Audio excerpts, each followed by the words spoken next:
S'il vous plaît, ne faites pas de commentaires sur ces racines. Et aussi sur ce petit baby hair qui commence clairement à me saouler. Je suis pas mignonne, j'ai une frange intégrée. Bonjour tout le monde, aujourd'hui je vous retrouve dans une nouvelle vidéo et on va parler clairement capillaire. Cheveux, tout ça. Vraiment j'avais trop envie et ça fait hyper longtemps et en fait je reçois plein de questions là-dessus, de vous parler de toutes les expériences capillaires que j'ai eues. Autant sur la coloration, les changements capillaires, je suis passée au court, au long. Je voulais aussi vous parler de mon coiffeur, des balayages, un balayage réussi parce qu'il y en a eu beaucoup des ratés. Je voulais aussi vous parler de ma routine de cheveux. Je veux vraiment faire un truc hyper méga global, mais au moins qu'on aborde ça une bonne fois pour toutes. On met le sujet cheveux au placard. Hop hop hop! Avant de rentrer dans le vif du sujet, je voulais juste vous dire que cette vidéo est en collaboration avec une marque vegan avec des ingrédients d'origine australienne qui n'est nul autre que Aussie. Je vous montrerai toute ma routine vers la fin de la vidéo, donc n'hésitez pas à rester jusqu'au bout. On va commencer par vous parler un petit peu de mes expériences capillaires depuis que j'ai commencé à me colorer les cheveux. Faut savoir que j'ai commencé, je sais pas si c'était en première ou en terminale. Il faut savoir qu'il y a eu vraiment pas mal de ratés sur les débuts. Ma couleur de base, c'est ce que les coiffeurs appelleraient du blond foncé. Très clairement, pour moi, ma couleur naturelle c'est du châtain. J'ai été châtain toute ma vie, j'aimais beaucoup et j'avais énormément de cheveux. Et pour cette vidéo, j'ai retrouvé des photos de moi avant. J'avais une masse capillaire extraordinaire. Bon, ça date d'il y a 10 ans donc on va se calmer. Je sais qu'il y en a plein dans mon cas, c'est une couleur hyper commune et d'ailleurs les coiffeurs adorent cette couleur là parce que c'est une couleur où tu peux tout faire. Tu peux passer du foncé, tu peux passer du clair, c'est une super bonne couleur de transition. Donc si c'est votre cas, sachez que vous pouvez vraiment tout faire. Moi j'ai toujours voulu être blonde.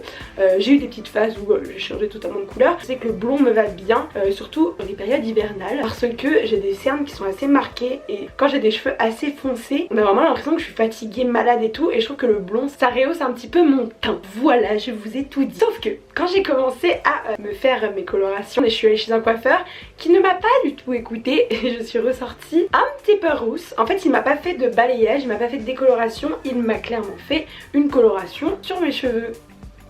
Donc j'y suis allée une fois, on m'a appelé Stabilo Orange pendant 6 mois. Oui, ça m'a traumatisée je pense parce que ça date d'il y a 10 ans et j'en parle encore. Sur le moment j'aimais pas du tout, mais en y repensant, et on en reparlera après, je trouvais que ça n'allait pas si mal que ça. C'était pas vraiment roux pétant, mais il y avait des beaux reflets un peu cuivrés. En revoyant certaines photos, je trouve ça plutôt pas mal. Ensuite je suis passée par une phase où j'ai été blonde, vraiment avec des mèches pas beaux du tout. Pareil, je suis allée chez un coiffeur qui ne me correspondait pas et j'avais clairement genre des mèches. Je pense qu'à un moment donné, dans les années 2000, ça devait être la mode, mais vraiment on voyait des mèches quoi, c'était des démarcations, sinon c'était pas bien fait, c'était pas joli. Du coup j'ai dit changeons de coiffeur. Donc pendant à peu près je pense 5 ans, toujours aller chez le même coiffeur. Et ce qu'il me faisait, sur le moment j'étais trop contente parce que j'avais enfin le blond que je voulais, mais la technique n'était pas la bonne. Il me faisait des shampoings américains en plus de mon balayage, truc qu'on te met dans les cheveux vraiment partout et tout, et ça te casse ta base et ça rend ta base un petit peu plus claire. Ça rend les cheveux un peu plus blonds. Et en fait le gros problème avec les shampoings américains, si vous regardez des vidéos de l'époque, je vous conseille les shampoings américains à foison parce que je trouvais ça vraiment génial, mais avec du recul et peut-être parce que j'ai grandi, je trouve pas ça top parce qu'en fait le problème quand on casse sa base, quand on casse sa couleur de base, c'est que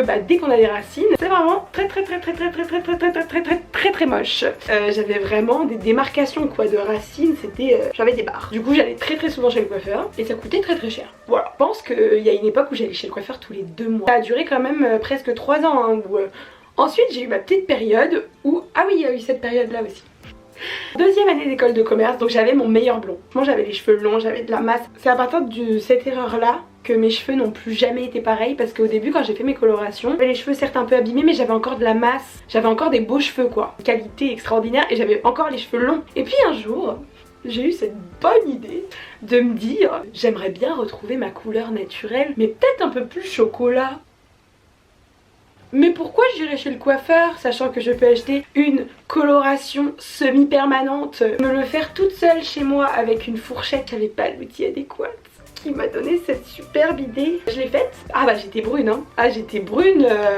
Déjà je me suis rendu compte, c'était très joli parce que j'ai les yeux clairs. Et en fait au bout d'une semaine, comme c'était une coloration semi-permanente, je me suis dit ça va partir. Déjà j'étais très naïve de penser que ça allait partir. Ça ne part pas. Déjà quand vous voyez semi-permanent, sauf si vous avez par exemple les cheveux bruns et que vous faites une teinture chocolat qui s'estompe avec le temps, ça va s'estomper, vous allez retrouver votre couleur. Si vous êtes blonde et que vous faites du chocolat, ça ne partira pas. Vous allez juste avoir les cheveux comme moi, verts. Parce qu'en fait la coloration partait au fur et à mesure et mes cheveux blonds ressortaient. C'était une catastrophe, vraiment c'était horrible, une catastrophe. Chez mon coiffeur, il m'a dit bon faut qu'on rattrape ça. Et puis moi clairement j'ai très compris que c'était une erreur. J'ai eu une période où j'avais un tie and dye. C'est plus la mode du tie and dye. J'ai essayé de me rattraper mes cheveux. Franchement j'ai pas du tout apprécié cette période. Je trouvais ça très laid mais je savais qu'il fallait cette période de transition. Je pense que ça a dû mettre presque quasiment un an avant que je retrouve ma couleur blonde. Très contente, j'ai retrouvé mon blond, ha, génial. Mais ça ne s'arrête pas là évidemment. Ensuite, resté après un an comme ça, vraiment tout le temps les cheveux longs. Et ensuite je suis partie à Bangkok pendant 6 mois. Et avant de partir à Bangkok, je suis allée chez le coiffeur et je me suis dit Bangkok, asiatique, cheveux européens, c'est pas pareil. Je ne prendrai pas le risque qu'on me loupe. 2 mois et demi, je vais chez un petit coiffeur à Bangkok, ça s'appelle Bonjour Paris, je me dis bon, ça doit être de la bonne qualité et tout. Je voulais juste qu'elle me refasse mes racines, elle m'a juste refait une coloration par-dessus mes cheveux blonds.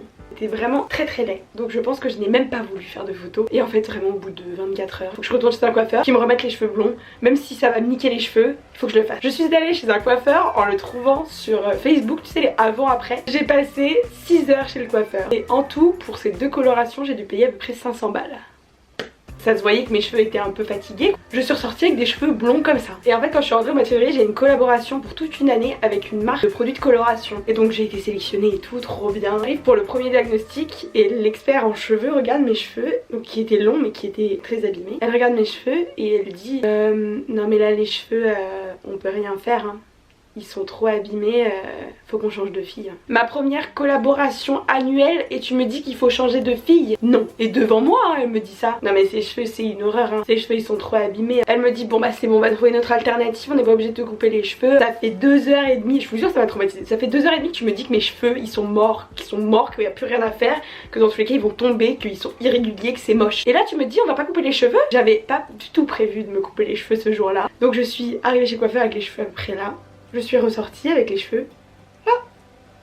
J'avais pas du tout réfléchi et tout ça, et je l'ai fait vraiment sur un coup de tête, avec c'était la seule solution à cette époque là. Et je regrette absolument pas. Les cheveux au-dessus des épaules, franchement j'étais hyper contente de savoir que ça m'allait bien. Là on parle plus de coloration, j'ai toujours été blonde depuis ce moment là. Mais après ce carré, j'ai laissé repousser mes cheveux. Et quand je suis revenue de mon road trip en Asie là au mois de janvier, j'ai décidé de faire exactement la même chose. Je savais que mes cheveux étaient abîmés avec le soleil, j'ai décidé de me recouper les cheveux. Mais je pense qu'une fois que t'as passé le cap une fois, tu peux le faire des millions de fois. D'ailleurs il y a vraiment 2 écoles. Il y a des gens qui m'aiment beaucoup avec les cheveux longs et des gens qui m'aiment beaucoup avec les cheveux courts. Moi j'aime bien les deux. Ça a commencé à me manquer de pas pouvoir me faire des coiffures, des machins, des trucs. Là j'ai commencé à retrouver une bonne longueur. Je veux encore que ça pousse. Je veux encore que ça pousse. Je veux que l'été prochain j'ai les cheveux sur les seins. En fait c'est ma dernière petite lubie. Je sais pas si je vous spoil. J'aimerais beaucoup changer de couleur. On arrête le bleu. Passer à un truc totalement différent. Vous allez me dire ce que vous en pensez dans les commentaires. De base je devais faire le changement capillaire au mois de novembre.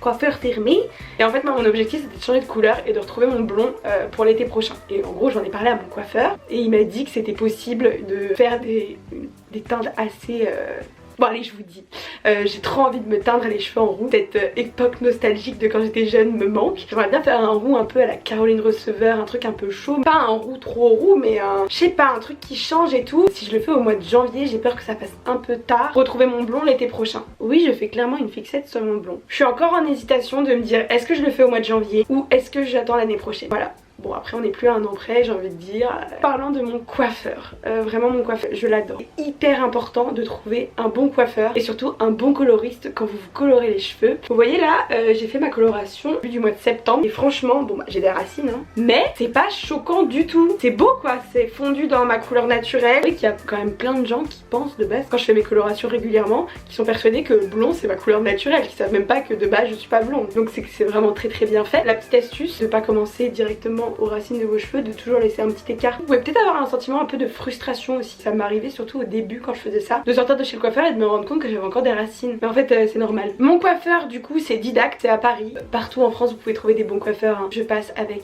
Joris, j'adore cet homme est extraordinaire, il fait des miracles avec mes cheveux. Vous voyez là je lui ai dit j'ai envie de passer en rousse, je lui fais totalement confiance. On va revenir aussi sur un autre petit détail, Didact c'est cher. Voilà, c'est des prestations qui coûtent cher. Mais en fait c'est tellement rentable parce que moi quand j'étais plus jeune j'allais tous les 2 mois chez mon coiffeur. C'était aussi cher que mon coiffeur aujourd'hui, sachant que maintenant j'y vais tous les 4 mois. Je paye peut-être plus cher mais j'y vais moins souvent, donc en fait je m'y retrouve de ouf. Je vais faire une petite parenthèse sur les coiffeurs et sur les attentes que vous avez. Un bon coiffeur c'est pas un coiffeur qui fait ce que vous lui demandez. Je sais que ça paraît bizarre dit comme ça. Ça écoute ce que vous voulez, mais ça écoute aussi vos cheveux. Et ça je l'ai compris bien plus tard. Il y a des fois où en fait j'ai demandé à mon coiffeur qu'il m'éclaircisse les cheveux. En fait il m'a éclairci les cheveux mais il m'a juste démonté les cheveux parce que mes cheveux n'étaient pas aptes à recevoir. Il m'a mis sur les cheveux pour me les éclaircir. Un bon coiffeur ça fait ce que vous voulez mais ça respecte aussi vos cheveux. Et il est aussi là pour vous dire quand on peut pas faire ce que vous voulez en fait. Un bon coiffeur il fait pas toujours ce qu'on veut quoi. Les mauvais aussi, je sais. On va parler de ce que je paye sur mes cheveux dans le quotidien, dans la vie de tous les jours. On va passer dans ma salle de bain, c'est parti. Et hop, me voici dans ma salle de bain. Quelle transition de qualité, je sais. Aujourd'hui je voulais vous montrer ma petite routine chouchou du moment avec les produits aussi. On va directement passer dans la douche, enfin plutôt dans la baignoire d'ailleurs.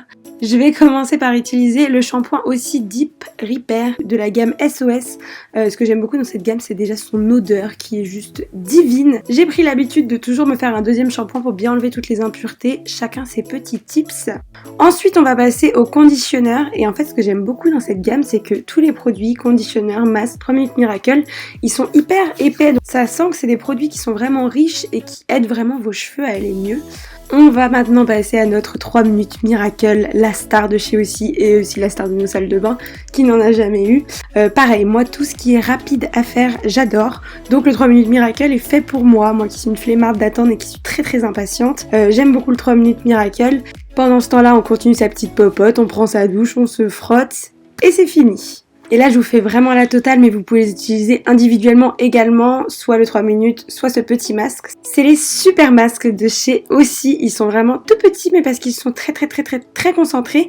Et du coup moi j'utilise le Repair, j'en applique vraiment sur toutes mes longueurs et j'oublie pas le devant parce que c'est vrai que j'ai souvent tendance à oublier les petites mèches de devant comme elles tombent pas sur l'arrière. Franchement le résultat est top et quand on rince on a les cheveux qui sont tout doux, c'est tellement agréable.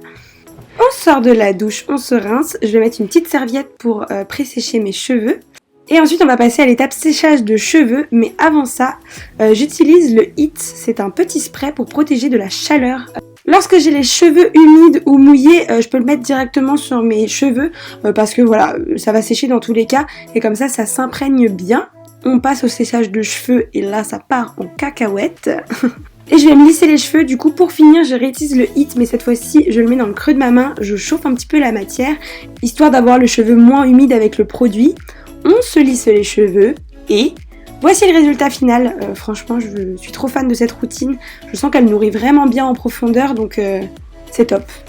Voilà pour ma petite routine capillaire de ces derniers mois, je suis hyper contente de travailler avec eux parce que aussi c'est une marque que j'utilise depuis toujours. Qui n'a jamais eu du aussi et du 3 minutes miracle dans sa salle de bain. Et d'ailleurs ils m'ont envoyé une petite boîte, la SOS Rescue boîte avec des petits accessoires dedans pour me sauver de toutes les péripéties de ma vie. Je l'ai pas encore ouverte, j'ai pas eu envie de me spoiler, du coup j'ai attendu de l'ouvrir en vidéo directement. Alors, déjà il y a un produit que je ne connais pas, c'est ce produit-ci, un masque pour les cheveux avec une charlotte. Il faut aussi le laisser quelques minutes. Moi je pense que du coup comme il y a une petite charlotte, je vais plus le tester pendant la nuit pour pouvoir me laver les cheveux le lendemain matin. Là, de ce côté là tu dois avoir la charlotte et là t'as le masque. I'm such a queen. On continue. Déjà on a les produits aussi, la gamme que je vous ai montré juste à l'instant. Et ensuite on a ce petit sac. Oh j'adore, j'ai l'impression que c'est Noël. Bah, c'est bientôt Noël hein. Déjà il y a les petits masques que je vous ai présentés tout à l'heure. Moi tout à l'heure j'ai utilisé le Repair. Vous avez aussi un qui est frise pour les frisottis. Oh j'adore. 2 élastiques. Moi faut pas me forcer hein. Allez on va se le mettre dans les petits cheveux. Je me suis un peu mal attaché les cheveux mais ça ira très bien. Hop on sort de petites mèches. Oh c'est trop mignon. C'est des pansements paillettes. Ils ont lu en moi. Ah j'adore. J'adore. Direct dans ma trousse à pharmacie. On a des petites pastilles à la menthe.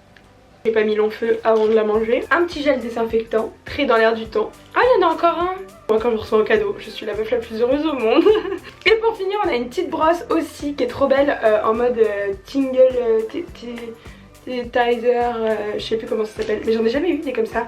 Et pour la petite trousse de voyage, on adore. Bon, j'espère que cette petite vidéo vous aura plu. En tout cas, ça m'a fait trop plaisir de vous parler de mon expérience capillaire pendant toutes ces années, qui n'a pas toujours été très bonne. Si vous avez des questions, n'hésitez pas à les poster dans les commentaires et à me donner aussi votre avis, votre expérience sur les bons et les mauvais coiffeurs. Je vous dis à très vite pour une nouvelle vidéo sur la chaîne. Je vous fais plein de très gros bisous.